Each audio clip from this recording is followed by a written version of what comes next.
During the day, schools are buzzing with life. Hundreds of students talking over one another in crowded corridors, racing to be the first in line for that end slice of school cafeteria cake. That was always the best one. Teachers guiding classrooms full of young minds, brimming with all of that energy and potential. But once that final bell rings, the school buses pull out of the gates, and the last teacher switches off their lights and heads for the car park, the building becomes something else entirely. Silent hallways stretching into the dark, empty classrooms casting strange shadows. Any sound suddenly louder than it should be. It makes you wonder, when school's out for the day, does everyone actually go home?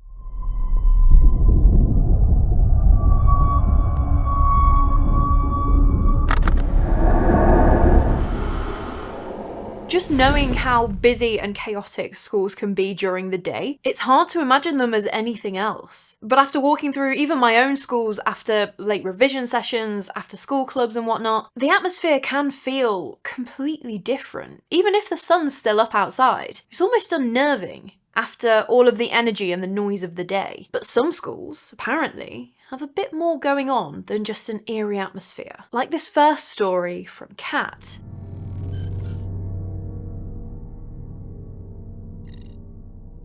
When I lived in Bedfordshire, southeast England, I was an assistant caretaker at a school. So much activity happened, and the school had once been a farm. On what's now the playing field was once a tombstone for a 14-year-old boy. It lived in our workshop. It's probably for the best that the gravestone was moved. Don't want kids running into it while they're tearing it around on the field. Someone is going to lose their front teeth. But then on the other hand, are you just asking for trouble when you've moved a boy's gravestone and now kids are just playing rounders over his final resting place without a clue who's buried down there? So many staff reported hand dryers going off when no one was there. You could hear PE equipment being dragged around in locked cupboards. Chairs would launch off tables. Yep, there it is, possibly making himself known. Hello, I'm still here, even if no one knows I'm buried on the playing field. Anyway, I usually took it in my stride. But one winter morning, I was on my own doing the unlock. I was about 3/4 of the way through and I passed an empty, dark classroom, and I could hear voices inside, though not what they said, or even if it was English they spoke. I got a bit freaked out. I feel like dark classrooms are such a creepy place anyway. The chairs all up on the tables, random bits and bobs dotted about making weird shapes in the dark. I don't even need the phantom voices to creep me out, that would be enough. When I went round to the library, it wanted a door code thing. I keyed in the code, and it honestly felt like someone was behind it and was pushing the door closed. I fled and ran to the main part of the school. A couple of teachers arrived and I was hysterical. My hand was shaking so much with fear that a cup of hot sweet tea they made me went everywhere. To this day, I don't know why I reacted like that. I've now moved to Wales, but people I keep in contact with say stuff still happens. I'm gonna go out on a limb and say that that wasn't the first time that you'd had to open that library door. As in, you'd know if it was heavy or something like that. And to have such a strong fear reaction to it. I'm not surprised you spilled tea everywhere. I wonder what other people are still experiencing in that school though, and yeah, whether it does have anything to do with the boy who was buried out on the grounds or anything to do with the farm that was there previously. But these next stories, while the last students have long since left and the school itself closed down, that hasn't stopped some from experiencing something strange. Starting with this story from Paul.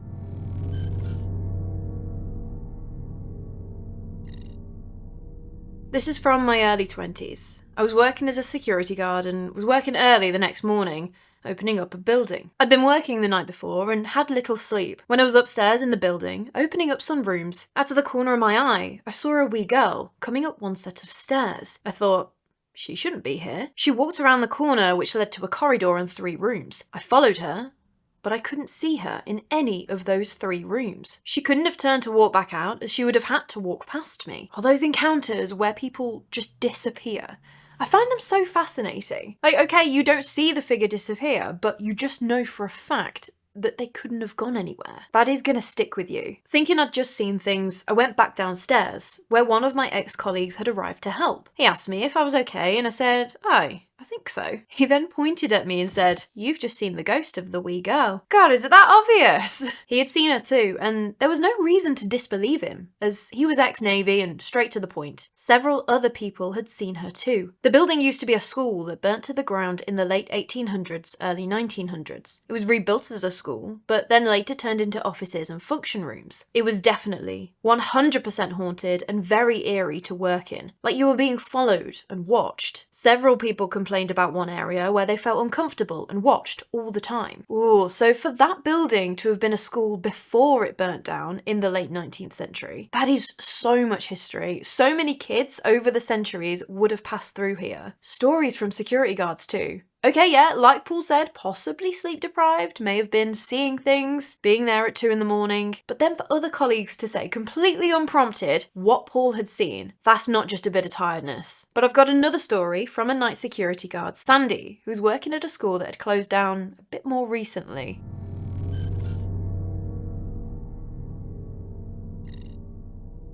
I was starting my first 12-hour night shift, and the head of operations control informed me that I shouldn't be alarmed if I hear chairs move around or get the feeling of not being on my own, and that I have the phone if I need him. First shift, and you're being warned of what you're going to hear and what you're going to feel. That's always a good start before your first night there. I laughed when he told me that my place of work is haunted, but by 2 a.m, I heard chairs move in the other room. I checked the CCTV and saw nothing there, so I had to do a visual check, but could not find anyone or anything. I thought maybe it was the cleaners doing a last-minute clean, but nope, I was on my own. I was the only person in the building, but I still felt that there was someone there with me. I mean, I suppose you can't say that you weren't warned at that point. Not that that's going to make you feel any better alone at 2 a.m. So, me being me, I told whatever it was to leave me be while I'm working. Please be kind, don't scare me. Yeah, that didn't work out too well while having to stop someone from trying to break in. I see in the corner of my eye a shadow. I thought, great, another one's got in. So I called the police and explained the situation, and they reassured me that they were on their way. The person who tried to get in ran off when he heard the police. The police then did a thorough check through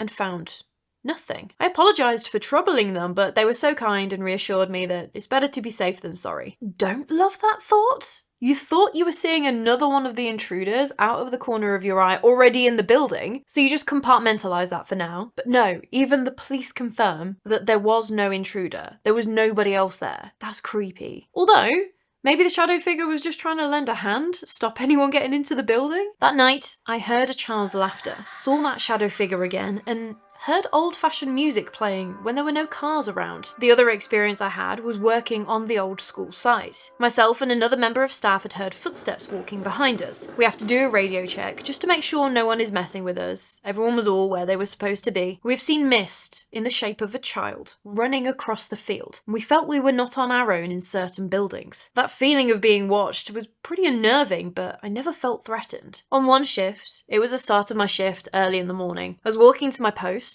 when I saw a man in 70s clothing with a 70s hairstyle looking away from me. The first thing I thought was, great, we have an intruder on site. So I dropped everything, got my radio, and checked where this man went. I found no one, so I had to report this, and the dog handlers had to do a ground search. They searched the buildings and found nothing. Even though you saw this man clearly enough to register that he was wearing 70s clothing. I had a chat with the caretaker's daughter about what I saw. Her face went pale. He was the teacher who had ended his life on the property. I'm sorry, what? I tried to see if this was true and found nothing. I was told it was not reported. My first comment on this was WTF. This old school was the Royal Deaf School for Children in my hometown of Margate. If that really is true about the teacher, that is very creepy. If anyone attended the school in the 70s, or if maybe you've heard the story, maybe you can confirm if it was a teacher who died at the school. Though I do imagine that they would have liked to keep that as under wraps as much as possible, so I'm not surprised if it didn't end up in the newspapers. I did look a little into the school anyway, as it was closed all rather suddenly in December 2015. There were news reports that it was not a nice place to be for the kids, even up until its closure. But there was also a story I came across that only really came to light once the original building was demolished about 50 years ago, because the original school building had a Gothic tower, and in 1950 there was apparently a student who fell from this tower and died. It was obviously horrendously tragic, but staff had no idea what had really been going on. Because it was said that it was a bit of a rite of passage for students to climb up this tower and then sign their names inside it. And it was only when this building was dismantled that they found out just how many students had climbed the tower, and they saw all of the graffiti in there. So the story goes. Again, I couldn't find a record of this student who fell, so I'm not too sure whether they could be responsible for any of the strange goings on at the school now. But some stories, they don't come from the security guards tasked with looking after a building. They don't even come from school staff. Some students have also had their own experiences of attending a haunted school, like this anonymous listener.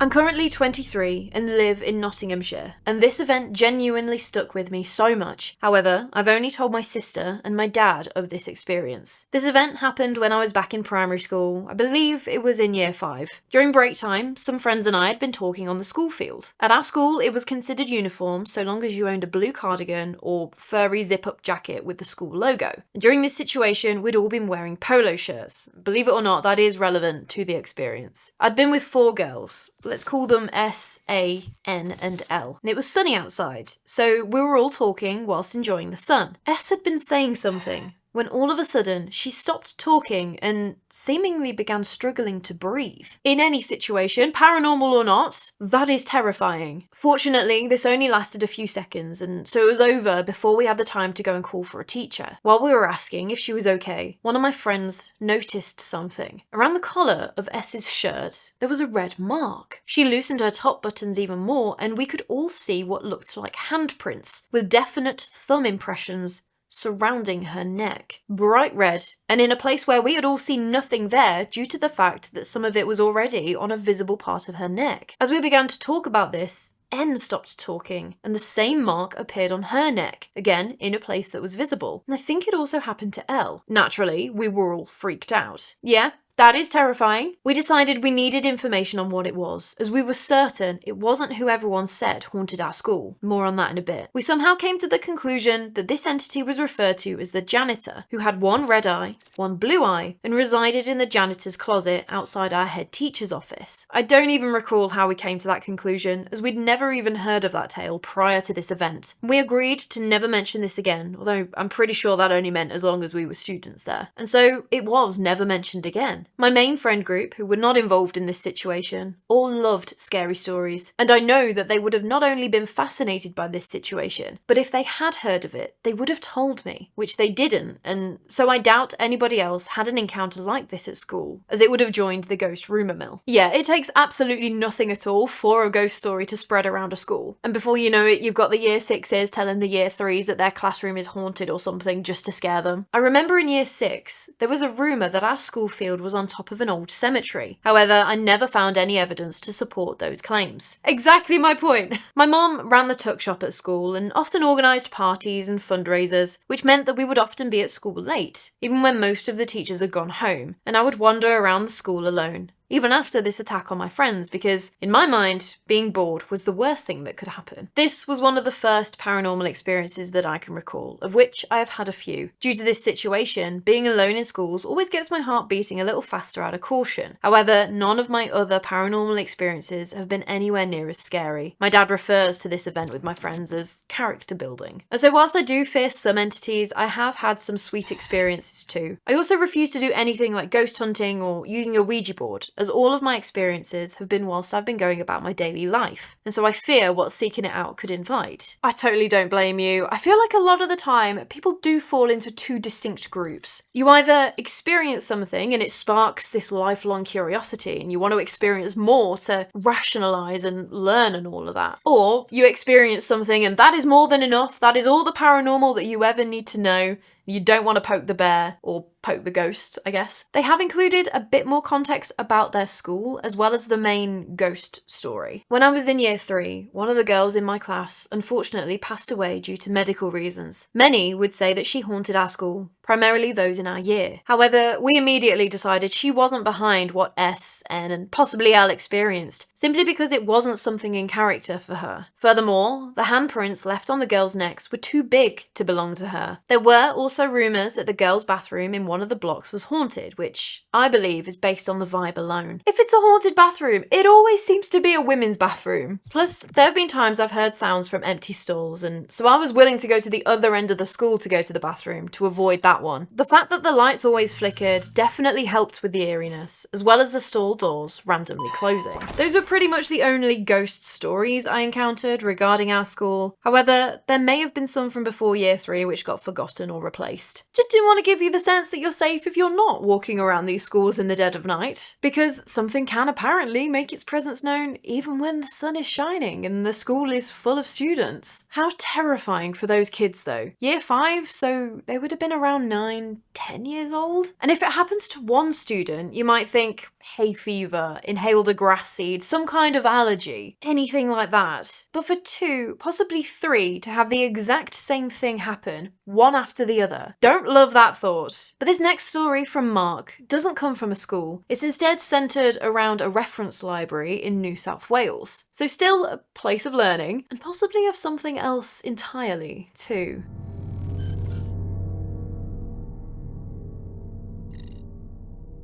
I've always enjoyed ghost stories, even as a kid. Not horror, not slasher films, just ghosts, i.e. M.R. James, etc. As soon as I turned 17, I joined the Royal Australian Navy and spent the next 6 years not quite believing my good luck, steaming with my various ships around Asia and serving Australia in my corner of the world, giving aid to other countries, cyclone, earthquake relief. I was medical branch, and I see my naval service as a healer rather than a harmer. Nevertheless, I was at heart a sailor and could handle trouble if it occurred.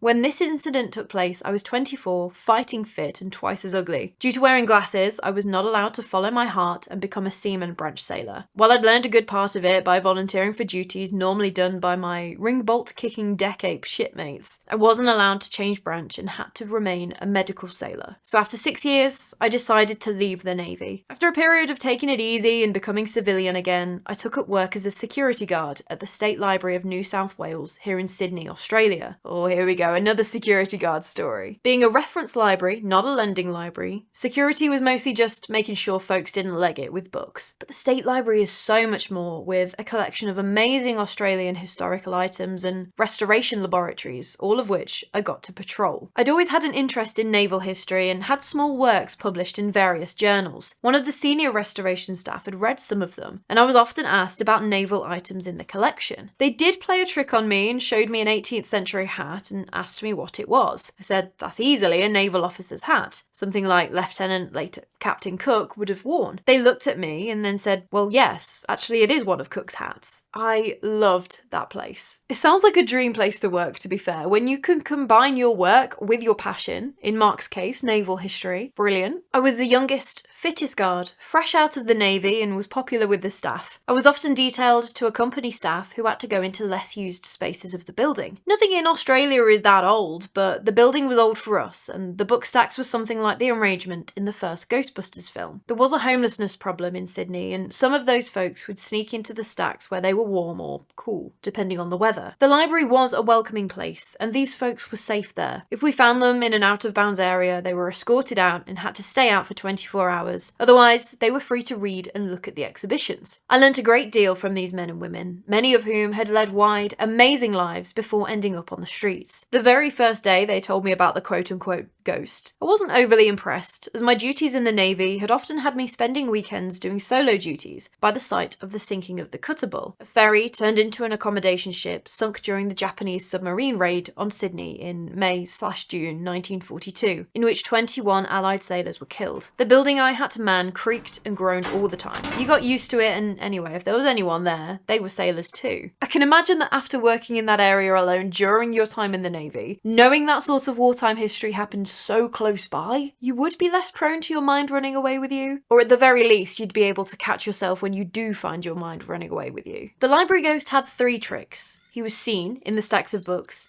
he pulled hair, and he rode the lift at night. Right, said I, and he helps with cataloguing too, I said. I was soon to witness things for myself, though. He was believed to be David Scott Mitchell. It was his collection that the library was based upon. It was said that he became a recluse and said if there are no bookshops on the other side, I'm coming back. So I was told. Ooh, so does that mean that there aren't any bookshops on the other side then? I feel like that's good information to know. I'd best get reading, you can't take it with you to the other side. When it came to the first thing, seeing ghosts, it was usually the homeless folks hiding in the book stacks dressed in old coats, etc. And when the younger staff caught them out of the corner of their eye, both staff member and homeless took off in different directions. Every time there was a ghost sighting, I would find my homeless friends and walk them out. Being a soft-hearted man, usually with a few dollars I'd slip them for a feed. Ah, so debunked. It was always someone who shouldn't have been in there. Admittedly terrifying in that moment though. Something moves when you're not expecting it to. Yeah, I'd be running the other direction too. The next one, hair pulling. I think they embellished that one a little bit. The library has a nylon carpet, and many of the book stacks were metal shelving. The library assistants were mostly young women, and all those reporting hair pulling had hair nearly as long as yours. But some of the guys had long hair too, and they reported their hair being touched. I was escorting one of the girls one day, and was some paces behind her,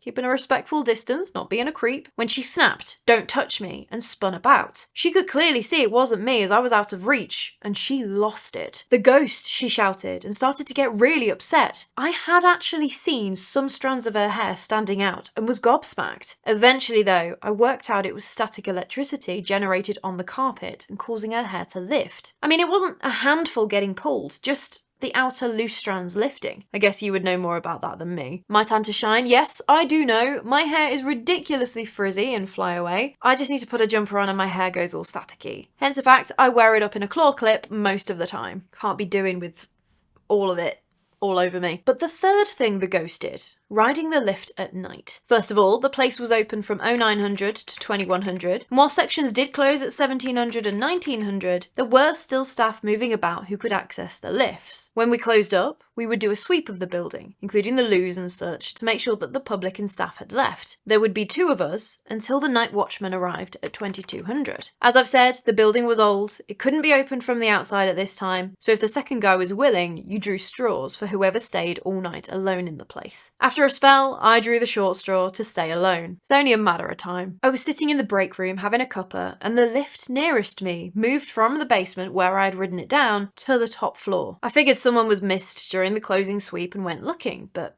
found no one. I got in the lift and rode it down again, where it stayed for 15 minutes before it went off again. I checked, was getting annoyed, so I placed a chair in the lift and read my book from there. I mean, yeah, that's one way to do it for sure. The door closed, up we went, and as the door opened, I jumped out, but there was no one. By now I was peed off, so I grabbed a tea towel and blocked out the light in the lift. I sat in the dark, figuring whoever was playing games would see no light as the door opened and come for a look. Nope. The door opened at the top floor. I sat completely still and I couldn't hear anyone. I rode the lift back down, restored the light, and left the top floor alone for the rest of the night. I didn't say a word to anyone, nor did they ask me about anything. Whether you were annoyed or not, that's gonna be knocking around in your head for a while, isn't it? Trying to figure out if someone was having you on, why you never heard them and eventually found them out, because no one else would have access to that building. You would have at some point found them. A few weeks later, I saw the lift tech doing maintenance and said, "Mate, I had this happen." He laughed and said, "Watch." He had the wiring open, and as he stood there, a train passed through the underground system below the library, and the wiring tray trembled. The lift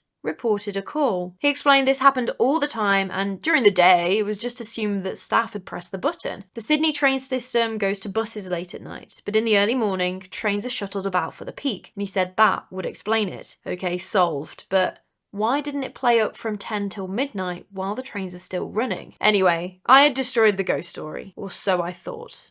So you got a little bit of an explanation, but not enough to potentially explain all of it. I was doing my family history and was looking for a rather wealthy bunch of ancestors, and I came across the badly neglected grave of the library's benefactor, David Scott Mitchell. As mentioned, his personal collection forms the core of the Mitchell Library. I thought this was poor form, and so I went to see the head librarian, showed him my photos, and asked asked what could be done. Absolutely love that, respect. The grave was restored and they did a photo op, etc. They managed to forget me. I didn't care though. The grave was now in good nick, which was good enough for me. The following Christmas Day, I was on the morning shift with one of the guards sat waiting for the end of shift. I heard footsteps on the level 2 level. Whoever it was walking from the Macquarie Street end to the Domain end. I looked at the other guard and said, "Oh crap, someone is here," and took off the only unlocked staircase. No one in sight. I had the keys, opened the office doors and checked for anyone. I found nothing. When I got back downstairs, the other guard looked at me and said, "I told you there was a ghost." Yeah, sure. 10 minutes later, footsteps, again, coming from the Domain end to Macquarie Street, sort of returning this time. So I walked out, stood in the corridor and looked towards the sound. The footsteps approached, moved past me, and faded as they moved away from me. I have no explanation for this, but I swear it's true. The guard was a friend and had worked there 20 years. He said that wasn't usual for the ghosts,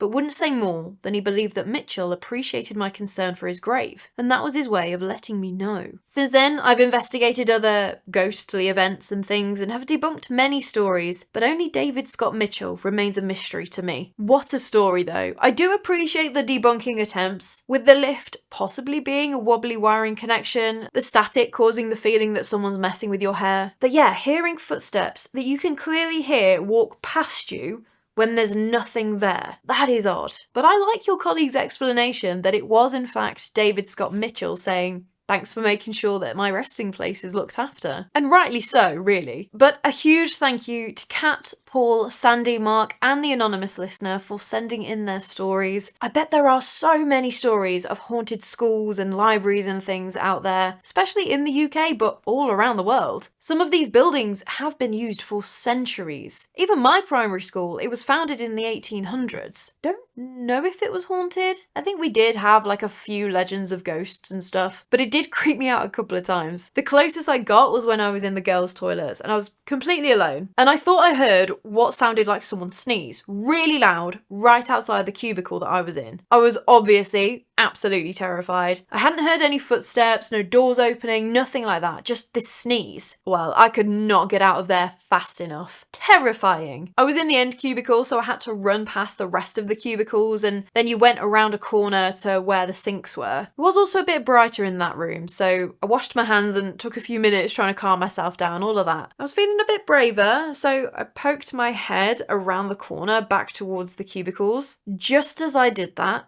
I heard the sneeze again. Oh my god, I was looking around right at where the sound came from, and still there was nothing there. The sneeze sounded exactly like the first one had, as in they were exactly the same. So I looked up and kind of looked around the area to see that up on the wall there was one of those automatic air freshener things. I hung around and after another few minutes, yep, the air freshener sneezed. So no ghost, just terrified by a well-timed spritz of fresh linen scent. But did you ever have a famous ghost story that all the older kids would scare the younger ones with in your school? I feel like every school is going to have a legend like that, to varying degrees of truthfulness. But if you have a ghost story, something strange that you encountered that you couldn't explain, and you'd like to share it with me for a chance for me to tell it in one of these episodes, please do email me at hello@don'tscareclaire.com or use the form pinned in the comments section. I would absolutely love to hear from you. But anyway, if you enjoyed this collection of stories, as told to me by the real people who experienced them, then please do give the video a like.